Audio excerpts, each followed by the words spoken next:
Hey, Saigon Sam here, September 10, 2009. This is part 5 of my series, which is hopefully helping you. I'd like to talk a little bit about vitamin and antioxidant supplements that are really quite important to living, and not just here, but in any industrial city where you're going to encounter a lot of pollution as part of your day-to-day routine. The first thing is, and this is kind of unique to Vietnam, is for some reason I can't seem to find multivitamins here. So just to ensure basic nutrition, ideally we should get all of our nutrition just from food, but you will find this useful even for a short trip. These are, basically Centrum multivitamins. You can also get them at Walmart or whatever cheap store you want, but I would suggest that you bring enough for a year, or however long you're going to be here. Fish oil. This is from Life Extension, lef.org. This is their Super Omega-3 EPA DHA with sesame lignans and olive fruit extract. And this is a particularly high quality type of fish oil that's got some extra antioxidants of various sorts mixed in. An ordinary fish oil is probably just about good enough. One of the issues here is, of course, living anywhere, you want to keep your omega-3 intake sufficiently high to support your general health and prevent heart disease. And it's difficult to obtain fish here because, first of all, you don't want to take fish from farmed areas, which actually includes shrimp. A lot of the shrimp are raised on landed farms, which means they're susceptible to various kinds of runoff issues. And you don't want to eat freshwater fish here.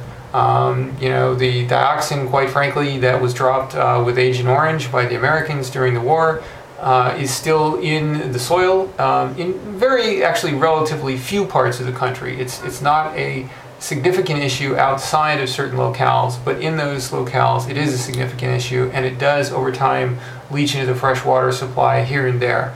And the thing is, unless you're an expert on the supply chain here, you're not going to know where your fish comes from if it's freshwater fish, so I would just suggest avoiding it. On the other hand, there is plenty of wonderful seafood that you can obtain here. Just make sure, again, it is from the ocean.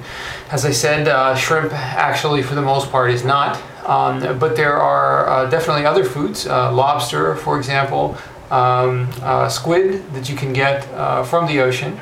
And the only issue there is the packing and handling and transportation process is not necessarily up to the standards that you may be used to in other countries. So I basically only eat those seafoods when I'm actually at a beach city, and I typically like to buy directly from the fishermen, as they come into shore. So I know that the fish probably hasn't been sitting out for very long, and it did come from the ocean and hasn't been covered in chemicals or anything. Short of that, though, as a practical matter, I mean, if you're going to live in Ho Chi Minh, which is actually quite a distance from the nearest fishing areas, you're going to need to get your omega-3 from somewhere else. It used to be that you could take flaxseed oil as a vegetarian and get your omega-3s from that, but now we know that that causes prostate cancer, oddly enough, in men. Perhaps has issues with women as well. I just suggest getting omega-3 supplements so you don't have to worry about all these issues. You can just take them every day. Okay, the next thing, this is particularly useful. Every time I want to go out on a motorbike ride, or I'm going to enter a very polluted area for a protracted period of time or whatever, I take these guys, these little orange pills. This is alpha lipoic acid. You can look it up on the internet if you've never heard of it. Alpha lipoic acid is a very powerful antioxidant. The fact that the Germans used to use to treat radiation victims.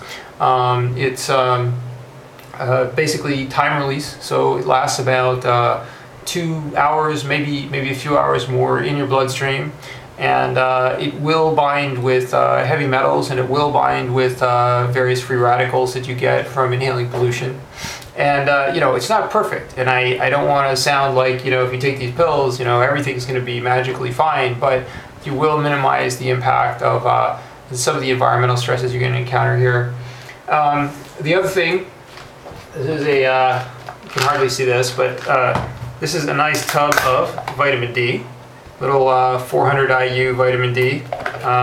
If you look at health websites, for instance Mercola.com, You've probably learned that vitamin D seems not only important for bone health, but is also important in fighting cancer. And you may think that because this is a tropical city that you're going to get a whole lot of sunlight and therefore your vitamin D is going to be high. That's not necessarily true. Because for one thing, it takes up to 48 hours for vitamin D to soak in through your skin into your bloodstream. And if you basically take a wash, a shower with alkaline soap, you're going to get rid of a lot of that vitamin D before it actually has the time to penetrate. The other thing is, Saigon is partly cloudy all the time, just about. It's not actually that sunny, which I think is nice. But that means you're not actually going to get that much vitamin D from ultraviolet radiation. So you're going to probably have to supplement your diet. Also, obviously depending on your work schedule, if you work inside, then you're not likely to get as much sunlight either. So anyway, this is an important consideration, particularly because of the cancer ramifications, of living in a stressed environment. Okay, this is zinc picolinate.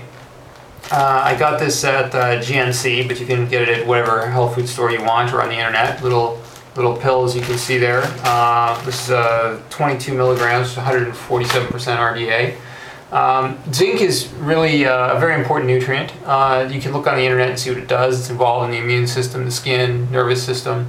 The problem with zinc is that it's very difficult to obtain, other than through eating scallops, mussels, clams, bivalves of this sort. And the problem with that is you basically have to, they're filter feeders, and you have to collect them from either the river or the ocean, and it's never clear when you see them in the store where they've come from. And I guarantee you don't want to eat anything that's been filter feeding out of the river.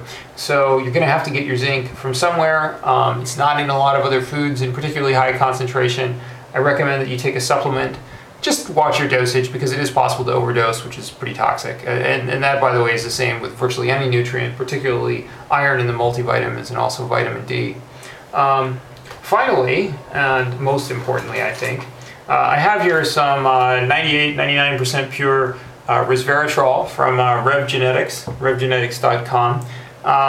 This particular compound, if you haven't heard of resveratrol, I would definitely recommend Googling for it. You can see how to spell it in the summary in the right panel.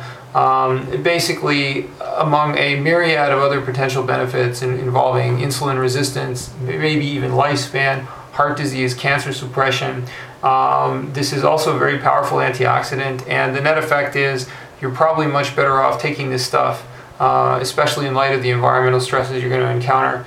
It's not cheap. In a 500 milligram dose, which seems to be approximately the appropriate dose, although there's a lot of debate about that in the nutrition community, you're looking at 50 cents a day, which is not particularly cheap for a supplement. But in my opinion, based on what I've read, I think it's something that you really can't afford to live without here. So that's it for supplements. Let's talk a little about food next.